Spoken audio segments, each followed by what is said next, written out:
অনেক ভালোবাসতাম, এখন তার সাথে আমার ব্রেকআপ হয়ে গিয়েছে। আমি তাকে ছাড়া বাঁচতে পারবো না, তা নিয়ে আমার ডিপ্রেশনে আমি পড়ে আছি। এখন আমার করণীয় কি?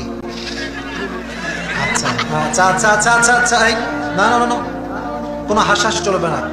যার যার কষ্ট সে বোঝে, আর কেউ কষ্ট বুঝতে চায় না। শোনো, জীবনে ভালোবাসা আসবে, প্রেম ছাকা সারা জীবন আসবে। Just try to take it easy and make it easy. জীবনের যত কষ্ট তুমি হালকা নিতে পারবা, তোমার মতো সুখী মানুষ খুঁজে পাওয়া মুশকিল হয়ে যাবে। আর যত বলবা কেন ছাড়লো, কি দোষ ছিল, কি ত্রুটি ছিল, মাথায় রাখবা তুমি যত বেশি ভালোবাসবা মানুষকে, মানুষ তোমাকে তত বেশি সস্তা মনে করবে। আর যত শক্ত ব্যক্তিত্ব বিলম্ব করবা, দুনিয়ার কোনো মেয়ের কোনো ক্ষমতায় তোমাকে ভেঙে দেওয়ার জন্য। ঠিক না বল? তোমাকে ছেড়ে গেছে, এখন তুমি কি করবা? তুমি ঘোড়া টিম করো।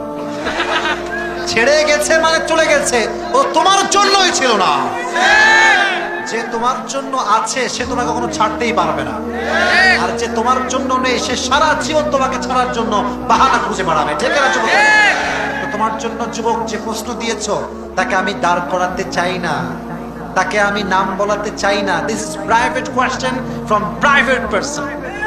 গোপন মানুষের গোপন প্রশ্ন, বাট উত্তর দিচ্ছি পাবলিকলি।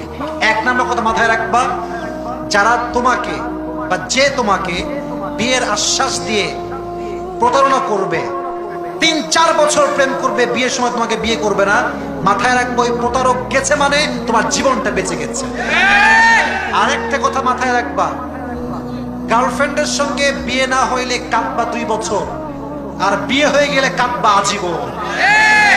এজন্য जो हो गया मदा मा मदा लैसा लहुल कदा, जो हो गया उसके बारे में सोचना नहीं है। You have to think about your future, you have to think about your present। যে বর্তমানকে সুন্দর করবে তার ভবিষ্যৎ সুন্দর হয়ে যাবে। ঠিক কি না? তাহলে এক, তাকে নিয়ে কোনো ভাবনা নয়। দুই আমি 3টা বলবো। 2 নাম্বার হচ্ছে focus on your career. Career ভালো হলে কেউ তোমাকে ছাড়ার দূরের কথা, ছাড়ার কথাও সে ভাবতে পারবে না। আজকালকার যুগে money is a big deal. যার টাকা আছে তারে কেউ ছাড়তে চায় না, তারা সবাই আঁকড়ে ধরতে চায়। ঠিক না বল?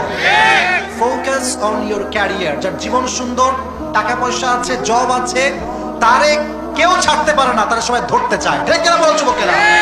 এজন্য আমি সবসময় বলি, কেউ ছেড়ে যাওয়া এটা জীবনের বড় একটা মোটিভেশন, যে আমি হয়তো বা পারফেক্ট নই, আর আমি যদি পারফেক্ট হতাম কেউ আমাকে ছাড়ার কথা চিন্তাও করতে পারতো না।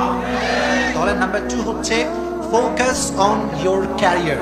জীবনের যে ক্যারিয়ার আছে এখানে মনোযোগী হও। 3 number, that is my last point, সেটা হচ্ছে যুবক ভাইরা, জীবনে যদি ভালো কিছু করতে চাও, এই সমস্ত কিছু কাটাইতে চাও, কারোর জন্য কোনো মায়া রাখা যাবে না। কথা বলো যুবক, কথা বলো।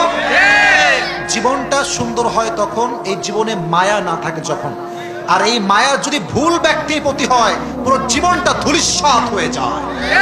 এজন্য মায়া রাখা যাবে না। 5 ওয়াক্ত নামাজ কালাম আমরা ঠিকঠাক পড়বো, কোরআন পড়বো, হাদিস পড়বো, জিকির আজকার বেশি বেশি করবো। আল্লাহ আমাদের জীবনকে সহজ করে দিই। সকলে পড়া আমিন।